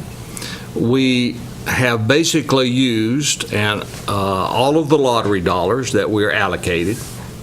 Out of the lottery proceeds, the state only gives a certain percentage of those dollars for construction, and that coming to Wayne County, we've obligated it for new schools because that's what it's to be used for. We have basically allocated most of those dollars that the school system has from sales tax. So going forward comes the hard part, and that is how do you go about continuing to bring improvements to schools, especially with the fact that we're faced in the short term of additional classrooms that we're going to have to build based upon a recent legislation. The only way that you can do that is the taxpayer's going to have to pay for it. It's going to have to come out of county funds. Well, going forward is why I have shifted in the last few weeks over toward a quarter-cent sales tax, because it's a fair tax. Everyone participates. It's a minimally invasive tax in that you're looking at, I think the number was a quarter per 100. 25 cents on a $100 purchase, and it does provide funding for us to be able to improve those. Two issues. One is the teacher supplement, and the other is increasing or having funds available for improvements in our facilities. And that includes the community college, by the way, because that's on our back as well. So I think it's very easy for us to assimilate some type of resolution indicating that those dollars would in fact go toward education, because I think that's what our intention is. Yeah. We have run out of options short of putting on the backs of property owners to share that burden. So I realize nobody likes a tax. Nobody does. But you have to look at that tax that is fairest. I went so far as to meet with the executive committee of the local Republican Party, because they were the ones that objected to the property tax some 12, 14 years ago. And in that meeting, it was amazing to see the support for the quarter-cent sales tax. In fact, to the extent that they instructed the chairman to issue a letter to this board supporting the quarter-cent sales tax.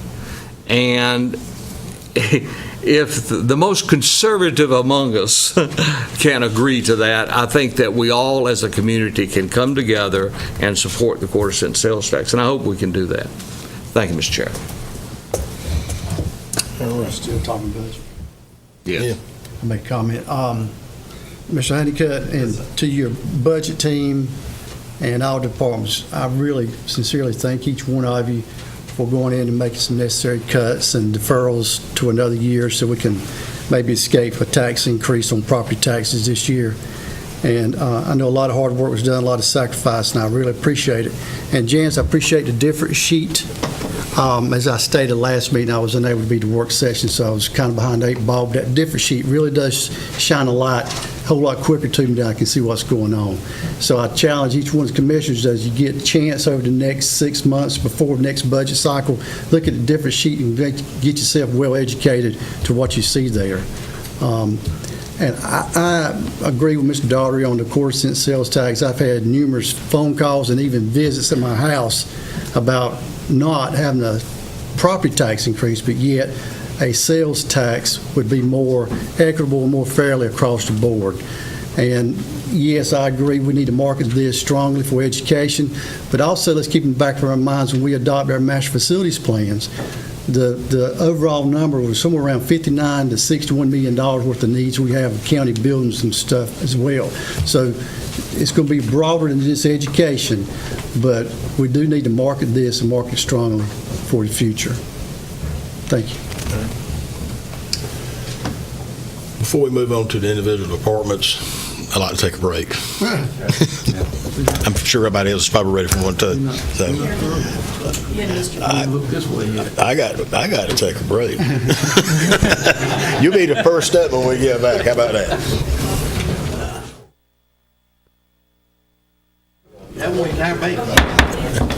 We're back. Thank you for indulging us for that break. Mr. Bell, you had something to say before we left, and I cut you off, so I will turn it back over to you. I just want my fellow commissioners to understand that when the budget process started, I put a motion on the floor. We wouldn't be here today if they had approved my motion. We wouldn't have been 3 days doing the budget if they had approved my motion. So here we're going back over the same stuff that I put the motion on the floor to do. Way back before Joe Gurley came back. But John, we wouldn't have had that passionate friendship like you always say. They're hard-headed. They won't listen. Okay, does any of the board members have any specific questions with any of the individual divisions? And if not, Mr. Chairman, I make a motion to approve ordinance number 2018-17, the budget ordinance for fiscal year 2018-2019 with one change. Section 7, personnel, paragraph D, change the date to July 1, 2018. we have a motion on the floor. Is there any discussion? Yes, Mr. Chairman. Yes, sir.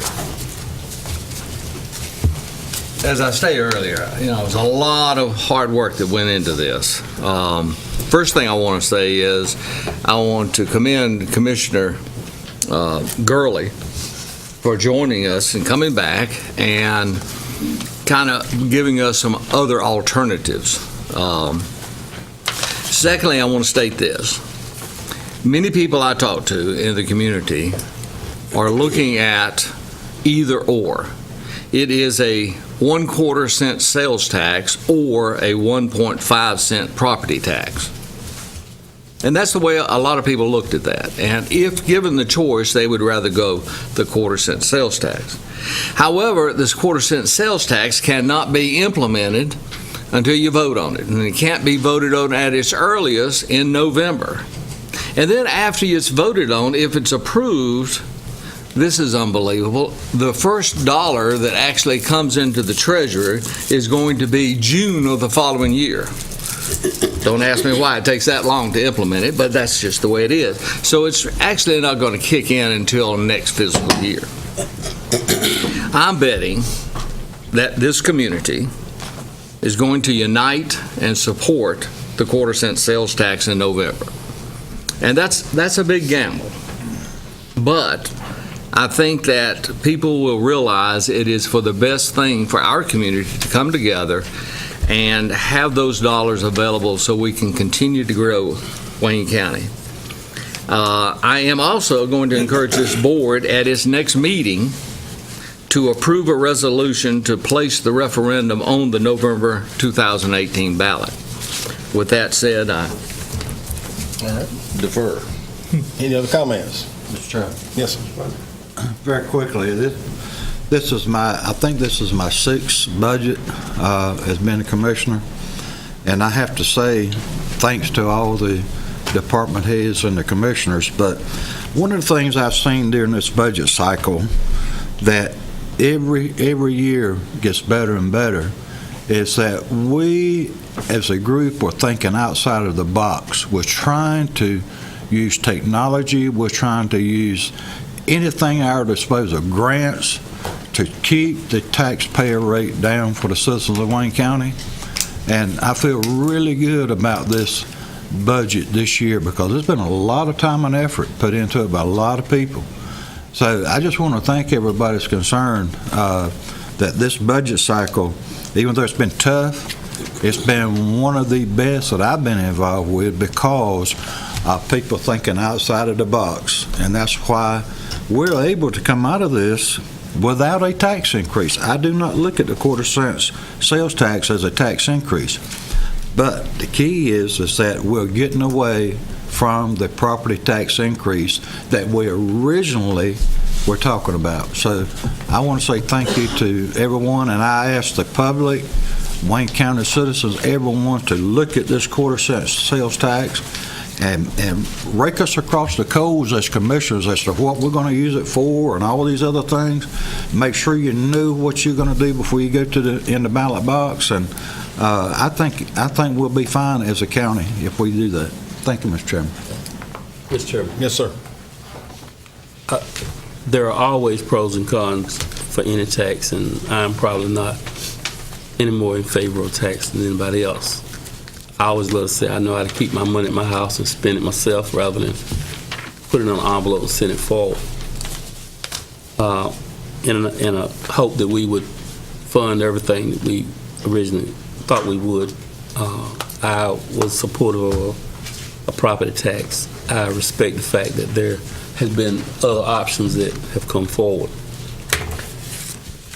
Where the quarter cent sales tax is concerned, one of the problems that I initially had with that was that I probably either had forgotten or it had slipped my mind that food was exempt from that. That relieves my heartburn just a little bit, because many of the other items that we come in contact with day to day, we make a choice about whether we're going to buy those or not. I don't remember going down and investing in a lot of soups lately, so but food is something that folk have to have every day, and I was particularly concerned about that. Mr. Mayo brings up a valid point, and I think one that my constituents will fully understand is that if we can, I know it can't go on the ballot, as the attorney said, but in our discussion and in our promise, we can designate what we hope to use those funds for. And educational opportunity for everyone, fair education, equitable education is very important. So when we talk about things that we would use that for, I would want us to be very direct and honest with our public. This is what we are talking about, you putting those dollars forward for. And there are negatives, but there are, hopefully, the positives will outweigh any negatives as we move forward. I think we're trying to do what's best across the board, but we're out to listen to what everyone has to say. Mr. Gerald. Yes, sir. We have a motion on the floor. I call for a vote. All right, we got a motion on the floor. All those in favor, please raise your right hand. Any opposed? Thank you very much. And my comments are, thank you so much from our finance department. You can do your happy dance now, like you told me a while ago. And I want to thank everybody who's sitting in this room today and your staffs, because without your cooperation, we'd have never got this done. Thank you very much. And Mr. Bell. I would just like to say thank you, Craig, for a job well done. We're not going to blame you for any budget shortcomings because you weren't here. And I would like to ask my commissioners, well, no, I'm not going to ask them. I'm going to tell them. I'm going to be watching your spending next year. You can't spend like you have plenty of money and then come up and say, we don't want a tax increase. You got to either not spend too much, and then you won't have to have a tax increase. So I'm like, what's Steve Herron's friend over there that used to sit behind him over there? What's his name? Lonnie. He was here earlier. Yeah, Lonnie claimed to be the Watchdog. The watchdog. No, I'm not going to do that. We're going to work together, but we're going to have to cut some of the spending, folks. We're going to be in the same boat next year. Agreed. All right, I guess you guys can stay with us if you want to, but it's entirely up to you. Or y'all want to go back to work? Everybody run at one time.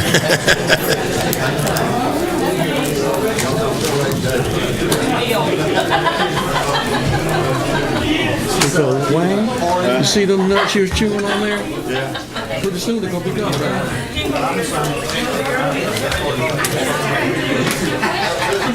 Pretty soon they're going to be gone.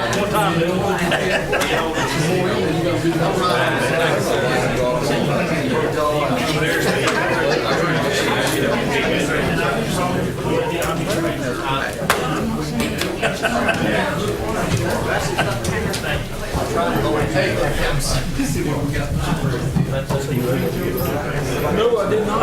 When you get down there,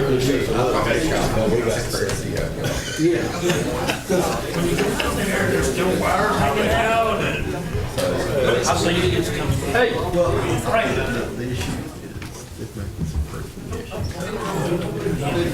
I've been out of this. Well, you just heard it. I swear you did. Come back here and shook us all up.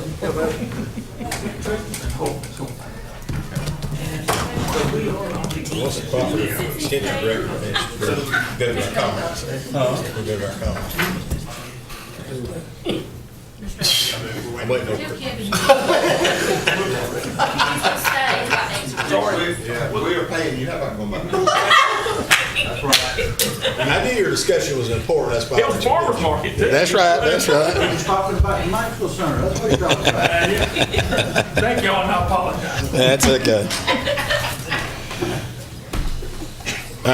We had skipped the commissioner's comments earlier, and of course, we've all commented a lot today, but here's your opportunity. So I'll start with you, Mr. Bell. Well, now, I'm sorry. Commissioner comments. You've already, county manager done that. I did all my comments before. Well, I thought maybe you had, but I wanted to give you the opportunity. Mr. Aycock. Give me just a second. Okay. Oh, I would like to say this. On the 26th of June, they're going to do an appreciation thing for me at the East Point, so y'all are welcome at 2:30. Really? Oh, that's good. Where at? Mount Olive. Mount Olive. What kind of appreciation? How long have you served on the East Point? 20 years. Just about. Oh, you got Ever on since there the- 20 Ever since it's before? been, when they first, developed it. Are they going to go in closed session and not let us come in, or? I'm just kidding. I'm kidding. Yeah, you're right. It's been busy with working on the budget and all, but I do want to, last Thursday night, I do want to commend the citizens of Wayne County that attended the flood mitigation meeting. I think we had, I'm just going to go out of figure, close to 200 there.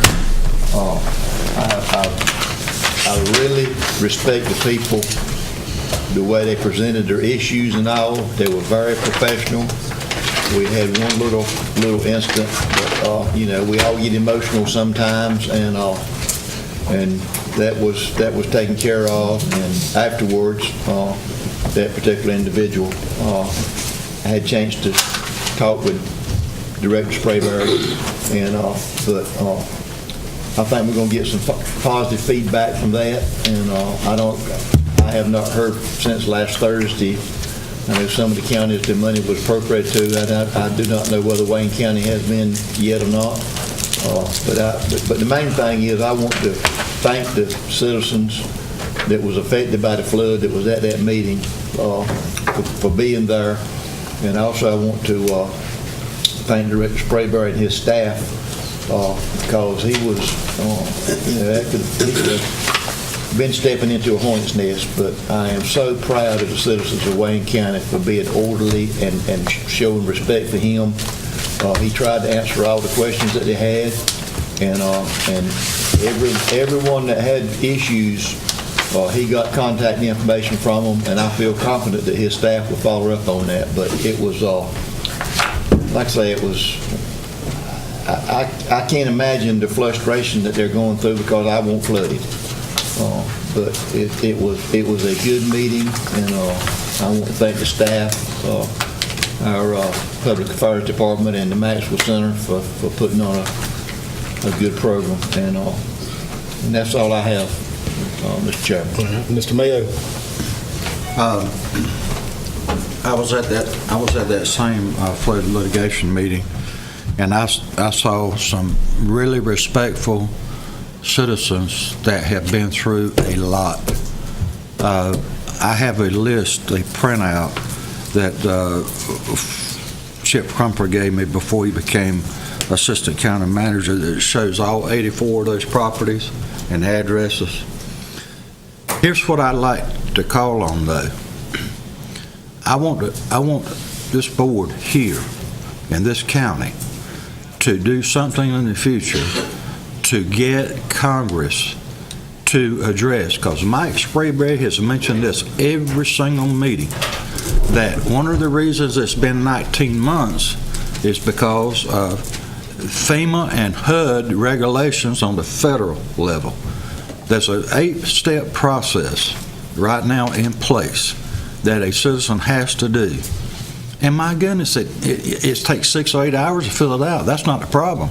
The problem is Mike Sprayberry has said publicly that before you get a review, it could take up to 9 months. That's unacceptable for any emergency situation. Not in our county, our state, and our nation. I'd like to call upon this board this coming year to call upon our congressmen and also even our state legislatures to support amending these policies, because I have talked to half a dozen of these people, of these 84 families myself personally, and it just hurts your heart to see people that stand there and they have spent their life savings not because of the flood damage, because of the 19 months. If they had got some kind of help within a reasonable 6 months, but from the private citizen standpoint, it really upset me. As a matter of fact, I left a little bit early from that meeting because I was afraid that I might say something that I shouldn't, and I'll tell you why. I'm going to be straight up with you. We can send $150 billion of cash money on an airplane to Iran overnight, but we cannot get help to our own citizens. I have a problem with that, folks.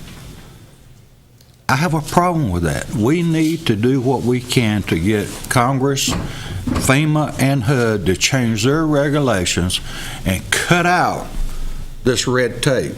This is unacceptable, and I'm not so sure that there shouldn't be some type of reparation looked at for these people that have lost everything, including their life savings. And I think that should be discussed somewhere along the way. That's well, I also had a DSS meeting, and of course, yesterday, we had a different meeting schedule. So I had a DSS meeting on Monday and a commissioner meeting today. And of course, we've been going through the budget. One of the things I want to bring to the public's attention, this past week has been a terrible, terrible week for the northern part of Wayne County, District 1, specifically Fremont and Pikeville. As you know, Mr. Andy Evans is no longer with us. He passed away. And Andy Evans I've known, along with, I know Commissioner Payton and I have talked, but a lot of us have known him since we were teenagers together. Just a tremendous person, would do anything in the world to help you. Former mayor of Fremont, loved by a lot of people. We need to pray for Andy Evans' family because they are going through something that I hope none of us ever have to go through. Secondly, it wasn't too well publicized, but we had another in the town of Pikeville, a classmate of mine, Johnny Weaver. He was the former mayor in Pikeville, a veteran, and he organized the Christmas parade for Pikeville every year. He coached Little League ball. He was a community person, and I attended, Mr. Aycock and I attended his funeral yesterday, and he's going to be really, really missed in the Pikeville area. So I just want to pray for these two families along with others that we might know of that are suffering tragedy. It seems like that the good people we need all of a sudden are being taken away from us, but God's still in control. So let's keep them in our prayers. Thank you, Mr. Chairman. Mr. Barr. Thank you, Mr. Chairman. I am going to delay my comments that I had prepared today until the next meeting. Okay. Mr. Daughtry? No comment. Wow. Write this down. Time is up. Mr. Gurley. Again, Craig and the budget team and all the staff, thank you for what you've done on the budget, all the hard work, and especially Janice and Allison, those last-minute requests we have for providing them such a timely manner, and to the Board of Commissioners working together to avoid a tax increase this year. I appreciate it. Thank you. I don't know that I can add anything to what Ray just said about Andy and Johnny. I've known their families my entire life. I know my daddy delivered Andy. I mean, I've known them my entire life. And it was such a shock to hear the other day that he was no longer with us. And it's a sad thing, and I agree. But prayers for their family. It's got to be really tough to handle that. That's all I have. I do know we need to go into closed session, and that's for what reason, Mr. Parker? To discuss the location of business or industry in Wayne County and to consult with counsel to preserve the attorney privilege client. Is there a motion to go in closed session? Yeah, personnel. Can you add a personnel? Yes. To that as well? Okay. Yes. Okay. Is there a motion to go into closed session? So moved. Got a motion on the floor. Those in favor, raise your hand. Mr. Closed session. Mr. Parker, you anticipate